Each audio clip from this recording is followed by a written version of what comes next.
اعوذ باللہ من الشیطان الرجیم، بسم اللہ الرحمن الرحیم۔ جزیرہ عرب کو دیکھنے والے جانتے ہیں کہ اس علاقے کا 70% سے زیادہ حصہ بے آباد اور بنجر صحراؤں پہ مشتمل ہے۔ آخر زمان سے کچھ پہلے اس علاقے میں اچانک ایک بڑی تبدیلی آئے گی، چراگاہوں اور نہروں کا ظہور اچانک شروع ہو جائے گا۔ حضرت ابو ہریرہ رضی اللہ تعالیٰ عنہ سے روایت ہے کہ رسول اللہ صلی اللہ علیہ وآلہ وسلم نے فرمایا کہ قیامت اس وقت تک قائم نہ ہوگی جب تک سرزمین عرب نہروں اور چراگاہوں میں تبدیل نہ ہو جائے۔ حضرت معاذ بن جبل رضی اللہ تعالیٰ عنہ بیان فرماتے ہیں کہ ہم لوگ غزوہ تبوک کے لیے رسول اللہ صلی اللہ علیہ وآلہ وسلم کے ہمراہ جہاد پہ جا رہے تھے، تبوک کی طرف۔ آپ صلی اللہ علیہ وآلہ وسلم نے مغرب و عشاء کی نمازیں اکٹھی ادا کی اور پھر صحابہ کرام سے کہا کہ تم لوگ کل انشاءاللہ تبوک کے چشمے پر پہنچو گے، تم سورج کے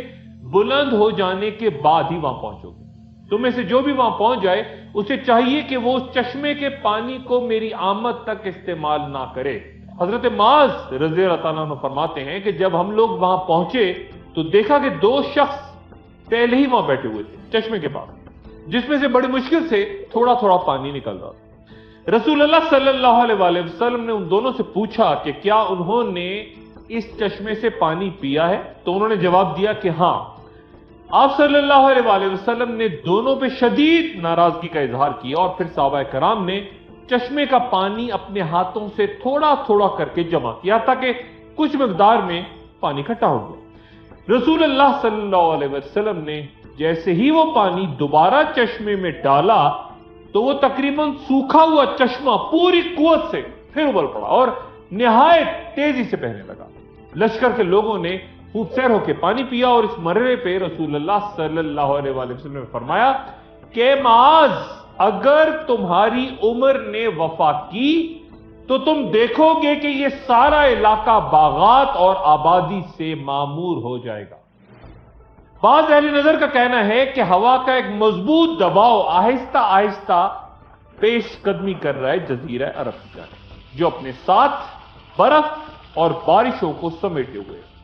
وہ سائنسدان جو کلائمیٹ چینجز پہ عبور رکھتے ہیں، نظر رکھتے ہیں، وہ بھی اس علاقے کے موسموں میں ان بڑی تبدیلیوں کی نشاندہی کر رہے ہیں جس کے بعد اس علاقے کے صحراؤں میں بڑی تبدیلیاں سامنے آئیں گی۔ اور ویسے بھی آج جا کے مختلف ممالک کے صحراؤں میں ذرا نظر تو ڈالیں، وہاں مصنوعی درخت، پودے، کھیت کھلیان دیکھیں جن پہ ہر سال خصوصی کھاد، مصنوعی درجہ حرارت اور خاص پانی کے لیے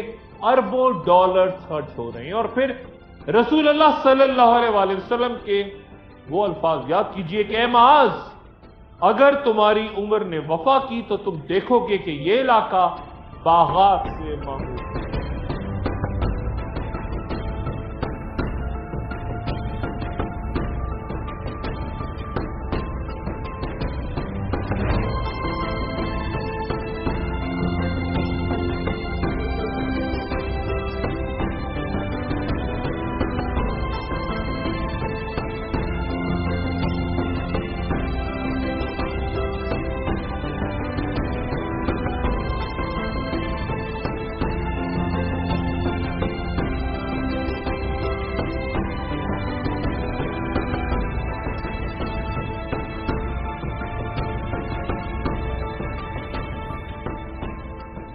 مشرق وسطیٰ جہاں آخر الزماں میں بڑی جنگوں کا میدان اور اہم ترین علامات کا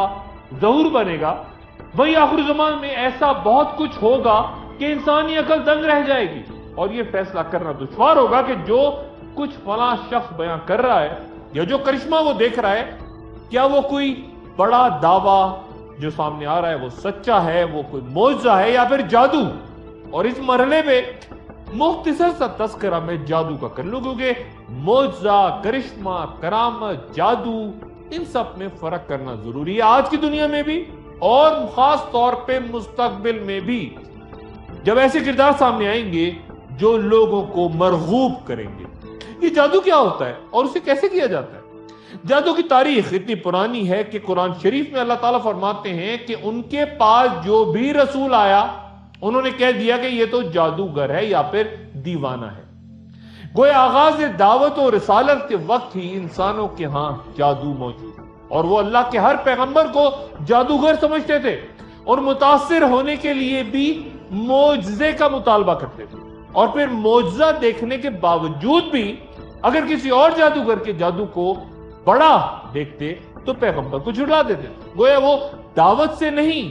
جادو سے متاثر ہوا کرتے تھے۔ امام ابن کثیر اپنی کتاب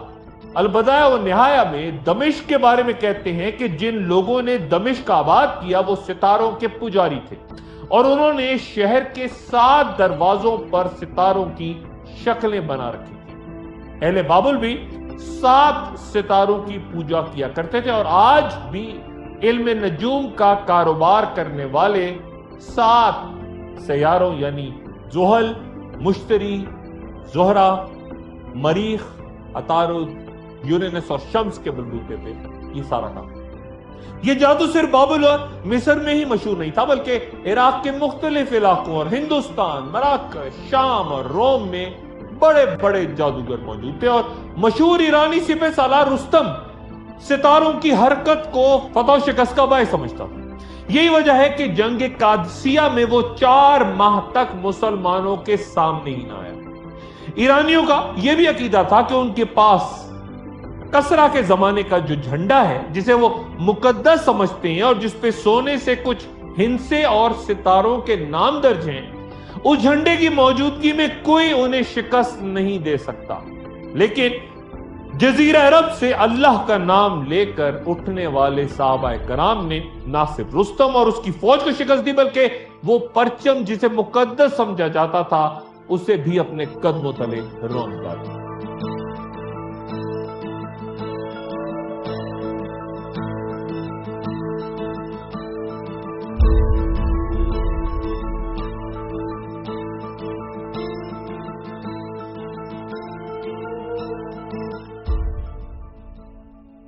ہاروت و ماروت کا تذکرہ کسی اگلی نشست میں کروں گا کہ ان کا آخر زمان سے پہلے کیا کوئی کردار ہوگا جو کسی کنویں میں موجود ہے، لیکن اس مرحلے پہ جادو کا ذکر اس لیے کر رہا ہوں کہ بہت سے معاملات جیسے میں نے پہلے بیان کیا آگے چل کے خاص طور پہ دجال کے حوالے سے یا دیگر کرداروں کے معاملے میں جب سامنے آئیں گے آخر زمان سے پہلے، انہیں سمجھنا شاید کچھ آسان ہو، کیونکہ آخر زمان میں جادو اور جادو کرنے والی شخصیات انتہائی اہمیت اختیار کر جائے گی۔ جادو کے لیے عربی زبان میں لفظ سحر استعمال ہوتا ہے، اور لسان العرب کے مطابق عربوں نے جادو کا نام سحر اس لیے رکھا کہ یہ تندرستی کو بیماری میں تو بدل سکتا ہے لیکن بیماری کو تندرستی میں نہیں، جبکہ الازہری تہذیب اللغہ میں کہتے ہیں کہ سحر یا جادو دراصل کسی چیز کو اس کی حقیقت سے پھیر دینے کا نام ہے، یعنی ساحر یا جادوگر جب باطل کو حق بنا کے سامنے لاتا ہے تو گویا اسے حقیقت سے پھیر دیتا ہے۔ کئی علماء کا کہنا ہے کہ جادو وہ عمل ہے جس میں پہلے شیطان سے قربت حاصل کی جاتی ہے، اسے خوش کیا جاتا ہے اور پھر اس کی مدد حاصل کی جاتی ہے۔ شیطان کو خوش کرنے یا راضی کرنے کے لیے کچھ لوگ قرآن شریف کی مختلف انداز میں بے حرمتی کرتے ہیں، کچھ قرآنی آیات خصوصاً سورہ فاتحہ کو الٹا کر کے لکھتے ہیں، اکثر ہمیشہ گندگی کی حالت میں رہتے ہیں، بسم اللہ پڑھے بغیر جانور ذبح کرتے یا پھر مردار کا گوشت کھاتے ہیں، گویا ہر وہ غلط کام کرتے ہیں جس سے شیطان خوش ہو کر انہیں وہ طاقت دے سکے، کیونکہ انہیں یقین ہوتا ہے کہ جتنا بڑا گناہ وہ کریں گے شیطان اتنی ہی جلدی ان کے مطالبات پورے کرے گا، اور اگر وہ کسی مرحلے پہ شیطان کے بتائے ہوئے غلط کاموں کو بجا لانے میں کوتاہی کرتے ہیں تو شیطان بھی ان کی خدمت سے رک جاتا ہے۔ قرآن شریف کی سورہ فلق، آپ کہہ دیجئے کہ صبح کے رب کی پناہ میں آتا ہوں اور اندھیری رات کے شر سے جب اس کا اندھیرا پھیل جائے اور گرہ لگا کر اس پہ پھونکنے والیوں کے شر سے بھی اور حسد کرنے والے کی برائی سے بھی جب وہ حسد کرے۔ مفسرین کا اجماع ہے کہ یہاں ان جادو کرنے والی عورتوں کا ذکر ہے جو کہ دھاگوں کی گرہیں بنا کر ان پر دم کرتی اور پھونکتی ہیں۔ پھر اس مقام پر اللہ تعالیٰ فرماتے ہیں کہ اور موسیٰ نے کہا کہ تم سچ بات کو جب وہ تمہارے پاس آئی جادو کہتے ہو؟ بھلا یہ کوئی جادو ہے، اور جادوگر تو کبھی کامیاب نہیں ہوتے۔ اور پھر ایک اور مقام پہ ارشاد باری تعالیٰ، جب انہوں نے اپنی لاٹھیاں ڈالیں تو موسیٰ نے کہا یہ جو تم لے کر آئے ہو وہ تو جادو ہے، بے شک اللہ اس کو باطل کر دے گا، کیونکہ اللہ شریر لوگوں کا کام بننے نہیں دیتا، اور اپنی باتوں سے اللہ حق کو حق کر کے دکھائے گا، اگرچہ نافرمان لوگ برا مانیں گے۔ ایک وقفہ، اور وقفے کے بعد دوبارہ حاضر ہوتے ہیں۔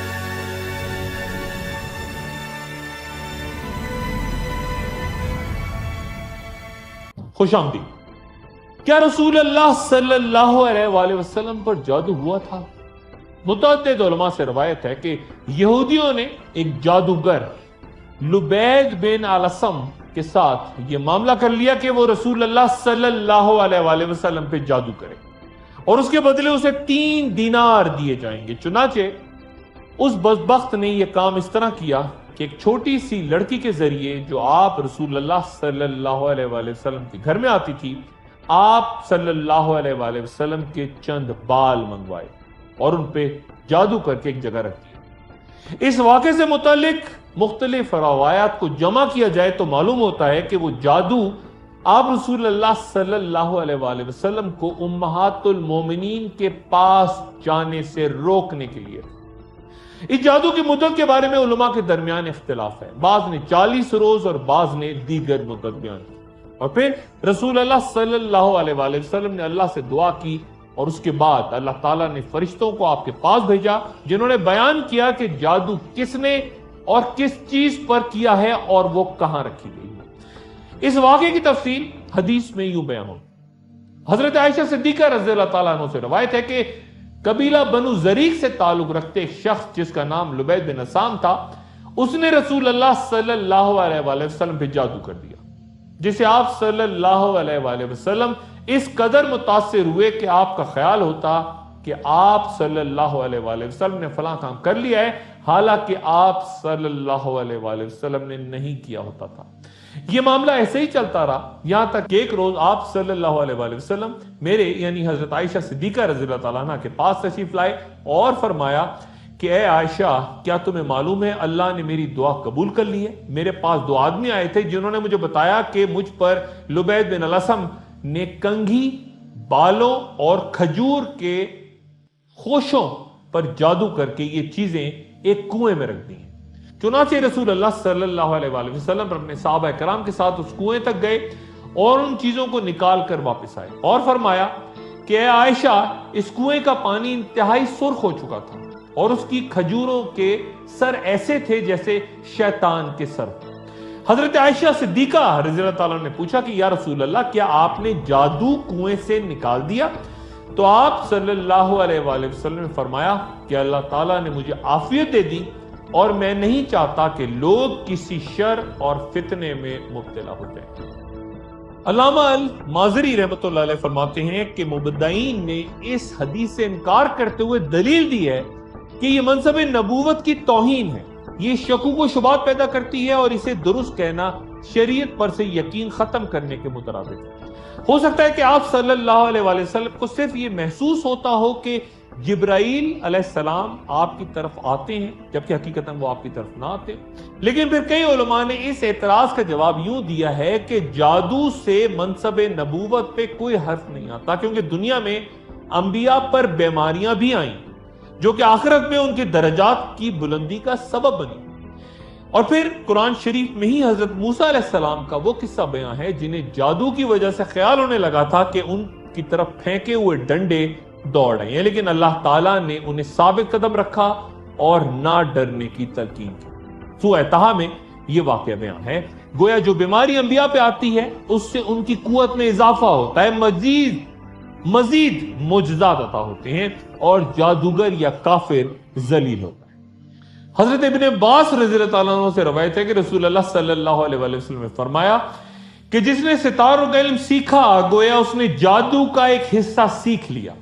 پھر وہ ستاروں کے علم میں جتنا آگے جائے گا اتنا ہی اس کے جادو میں اضافہ ہوگا۔ گویا جادو حقیقت ہے لیکن کرنے والا کافر۔ اور اس سلسلے میں امام خطابی رضی اللہ تعالیٰ عنہ فرماتے ہیں کہ کچھ لوگوں نے جادو کا انکار کیا ہے اور اس حقیقت کو باطل قرار دیا ہے، لیکن ان کو میرا جواب یہ ہے کہ جادو ثابت اور حقیقتاً موجود ہے، اور عرب، فارس، ہند اور روم کی کئی قومیں جو جادو کرنے کے گناہ میں مبتلا ہو کے صفائے ہستی سے مٹ گئیں یا آج بھی موجود ہیں، اس علم پر عبور رکھتی ہیں۔ اور قرآن شریف میں اللہ تعالیٰ بھی فرماتے ہیں یعلمون الناس السحر، یعنی وہ لوگوں کو جادو سکھاتے ہیں۔ پھر ان سے پناہ مانگنے کا حکم اللہ تعالیٰ نے سورہ فلق میں دیا ہے، اور سورہ فلق پر مفسرین کا اتفاق ہے کہ وہ لبید بن اعظم کے جادو کی وجہ سے نازل ہوئی تھی۔ امام رازی رحمت اللہ علیہ کے مطابق جادو کی 8 اقسام ہیں۔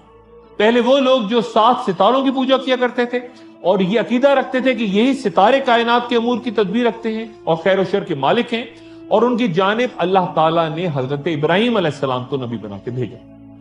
جادو کی دوسری قسم اصحاب اوہام یعنی وہم کرنے والے کا جادو ہے۔ مثلا درخت کا ایک تنا اگر زمین پہ رکھا ہو تو انسان آسانی سے اس پہ چل پڑتا ہے، لیکن اگر وہی تنا آپ کسی نہر پر پل کی صورت میں رکھ دیں تو انسان کے لیے اس پہ چلنا دشوار ترین ہو جاتا ہے۔ کئی ڈاکٹرز تک مشورہ دیتے ہیں کہ اگر کسی مریض کی ناک سے خون بہ رہا ہو تو وہ سرخ رنگ کی طرف نہ دیکھیں۔ گویا انسان فطری طور پہ وہم کو قبول کر لیتا ہے اور اس کے اثر میں آ جاتا ہے۔ پھر جادو کی ایک اور قسم میں ان روحوں یا جنات کو قابو لانے کی کوشش کی جاتی ہے جو کہ کفر اور شرک میں مبتلا ہوتی ہے۔ ایک اور طریقہ شعبدہ بازی کے ذریعے لوگوں کو اپنی طرف متوجہ کرنا ہے، جہاں سارے لوگ اپنی نظریں ایک عمل پہ ٹکائے بیٹھے ہوتے ہیں اور شعبدہ باز انتہائی تیز رفتاری سے ایک ایسا عمل کر جاتا ہے جس سے لوگوں کو حیرت ہوتی ہے، ان کو توقع ہی نہیں۔ جادو کا ایک اور طریقہ اعتقاد کی کمزوری ہے۔ کچھ جادوگروں کا دعویٰ ہوتا ہے کہ انہیں اسم اعظم کا علم، یہ دعویٰ سن کے لوگ ان پر اعتماد شروع کر دیتے ہیں۔ یہ اندھا یقین بھی ایک طرح سے سحر یا جادو کہلاتا ہے، اور تبھی یہ جملہ بھی استعمال ہوتا ہے کہ فلاں شخص نے اپنی باتوں سے سحر طاری کر دی، باتیں خواہ جھوٹی کیوں نہ ہو۔ امام رازی جادو کی ایک اور قسم ان جدید ایجادات کو بھی قرار دیتے ہیں جو حیران کن انداز میں ہر روز نئے روپ میں سامنے آپ کے لوگوں کو متاثر کر دیتی ہیں۔ مثلا جدید موبائل ٹیلی فونز یا گھڑیاں یا بہت کچھ، یہ تو سائنس ہے لیکن جادو نہیں۔ لیکن چونکہ عربی میں لسان العرب کے مطابق سحر کا لفظ ہر اس شے کے لیے بھی استعمال ہوتا ہے جس کا سبب مخفی ہو، یعنی وہ دھوکہ دہی کا باعث بن سکے، اس لیے امام رازی نے غالباً انہیں بھی جادو کی اقسام میں ڈال دیا۔ لیکن میری گفتگو کا اس بحث سے کوئی تعلق نہیں، بلکہ صرف اس حقیقی جادو کی طرف میں بات کر رہا ہوں جس کا ذکر قرآن و حدیث میں اور جہاں جنات اور شیاطین کا سہارا لیا جاتا ہے۔ پھر یہ وضاحت بھی ضروری کہ کئی علماء ستاروں کے ذریعے جادو کا ذکر کرتے ہیں، جبکہ ہمارا ایمان ہے کہ ستارے اللہ کی مخلوقات میں سے ایک مخلوق ہیں، اسی کے احکامات کے پابند ہے اور ان کی کوئی روحانیت ہے اور نہ ہی کوئی تاثیر۔ اگر کوئی شخص کہے کہ اس کا جادو ستاروں کا نام لینے کے بعد مکمل ہوتا ہے تو جواب یہ ہے کہ یہ چیز جادو جو تھا یہ ستاروں کی تاثیر کی وجہ سے نہیں بلکہ شیطانوں کی تاثیر کی وجہ سے ہوا، کیونکہ خود شیطانوں نے جادوگروں کو یہ تعلیم دی ہوتی ہے کہ وہ ستاروں کو پکاریں۔ چنانچہ جب وہ ایسا کرتے ہیں تو خود شیطان جادو کے سلسلے میں ان سے تعاون کرتا ہے، لیکن جادوگروں کو اس کا علم نہیں ہوتا۔ جیسا کہ کافر جب پتھر کے بنے ہوئے بتوں کو پکارتے تھے تو شیطان بتوں کے اندر سے جواب دیتا اور کافروں کو یقین ہو جاتا کہ یہی بت بات کر رہے ہیں اور ان کے معبود ہیں۔ گویا یہ شیطانوں کا کافروں کو گمراہ کرنے کا ایک طریقہ ہے۔ شریعت میں جادو کرنے والوں کے لیے کیا سزا ہے؟ علماء کی رائے مختلف۔ امام مالک رحمت اللہ علیہ کہتے ہیں کہ جادو کرنے والے کو قتل کر دینا چاہیے۔ امام قرطبی رحمت اللہ علیہ فرماتے ہیں کہ مسلمان جادوگر اور کافر جادوگر کی سزا کے بارے میں فقہاء میں اختلاف ہے۔ جہاں امام مالک کہتے ہیں کہ مسلم جادوگر کے عمل میں کفر ہے تو اس کی توبہ تک قبول نہیں ہوگی، اور یہی مذہب امام احمد حنبل، امام شافعی اور امام ابو حنیفہ کا ہے۔ کئی علماء اختلاف کرتے ہوئے کہتے ہیں کہ اگر جادوگر کے کلام یا عمل میں کفر نہیں تو اسے قتل کرنا جائز نہیں، اس کی توبہ قبول ہو سکتی ہے، یا اگر اس کے عمل سے کسی کو نقصان پہنچا ہے تو اس پہ قصاص واجب ہوتا ہے، تو پھر اس سے قصاص یا دیت وصول کی جا سکتی ہے۔ علماء کی ایک جماعت یہ بھی کہتی ہے کہ کہ چونکہ رسول اللہ صلی اللہ علیہ وآلہ وسلم نے خود پہ جادو کرنے والے کو قتل کا حکم نہیں دیا تھا، اس لیے اگر جادوگر اہل کتاب ہو تو قتل واجب نہیں۔ اور ایک دلیل یہ بھی دیتے ہیں وہ کہ شرک کرنا تو جادو سے بھی بڑا جرم ہے، لیکن وہاں تو اہل کتاب کے لیے ایسی سزا نہیں، چنانچہ صرف قصاص اور دیت کے قوانین ہی یہاں پہ بھی لاگو ہیں۔ گزری ایک نشست میں نے جنات کا ذکر کرتے بیان کیا تھا کہ مکہ میں باقاعدہ ایک مسجد جن ہے، اور قرآن کریم میں پوری سورہ ہی اس نام سے موجود ہے۔ آخر الزمان سے پہلے جنات اور شیطان کا کردار انتہائی اہم ہو جائے گا۔ ایک وقفہ اور وقفے کے بعد دوبارہ حاضر ہیں۔